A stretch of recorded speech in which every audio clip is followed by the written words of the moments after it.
quote, Yea, hath God said, Ye shall not eat of every tree of the garden? And the woman said unto the serpent, We may eat of the fruit of the trees of the garden, but of the fruit of the tree which is in the midst of the garden, the tree of the knowledge of good and evil, God hath said, Ye shall not eat of it, lest ye die. And the serpent said unto the woman, Ye shall not surely die, for God doth know that in the day ye eat thereof, then your eyes shall be opened, and ye shall be as gods, knowing good and evil. Unquote. So from the above information, it is possible to glean a little knowledge about the nature of Lucifer.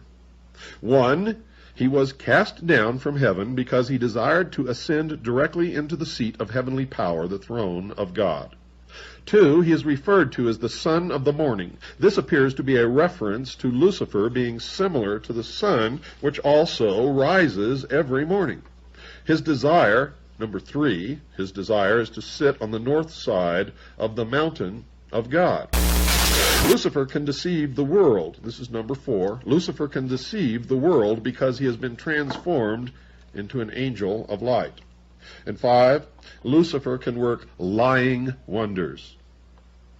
Now, with those basic understandings, folks, of Lucifer in place, it will be possible to examine the views of others about this fallen entity. However, not all agree with the picture of Lucifer being evil. For Albert Pike wrote this, quote, There is no rebellious demon of evil, our principle of darkness, and in eternal controversy with God. Unquote. In fact, Mr. Pike believes that Lucifer was not a force of evil, but could be a force for good, and he wrote this in Morals and Dogma, which I forgot to give you yesterday in the bibliography. That's another one. Write it down, folks. Morals and Dogma by Albert Pike. Morals and Dogma by Albert Pike. He wrote this in Morals and Dogma, quote, For the initiates, those initiated into the true secrets of Masonry, this is not a person but a force, created for good, but which may serve for evil, unquote. To further amplify that belief of Mr. Pike's, it becomes important to quote a letter that he wrote on July the 14th, 1889, to the 23 Supreme Councils of the world. Judging from the contents of this letter, it appears that Mr. Pike was attempting to tell the leaders of the various Supreme Councils all over the world that they were to know that Lucifer was the secret god of the Masons. This letter clearly indicates that he believed the position that Lucifer was a god who had come to earth for the good of mankind, and he wrote this, quote, That which we must say to the crowd is... Presumably Mr. Pike meant that the crowd was all of the non-Masons, of the public at large.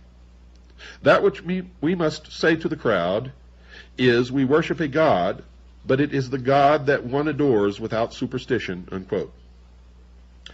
So it appears that one of the purposes of this letter was to advise all of the top-ranking Masons that they were to concoct a story that the Masons worshipped the traditional God, so that none could ever accuse them of worshiping a cherub, a nun god, by the name of Lucifer.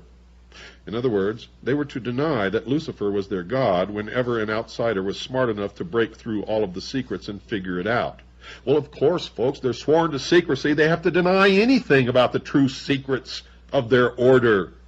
I mean, what kind of logic is this? That's plain as the nose in your face.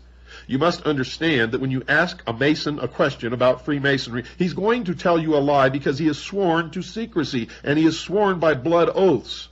And I know that by the time they've reached the 32nd degree, they've taken at least 32 different oaths swearing them to secrecy.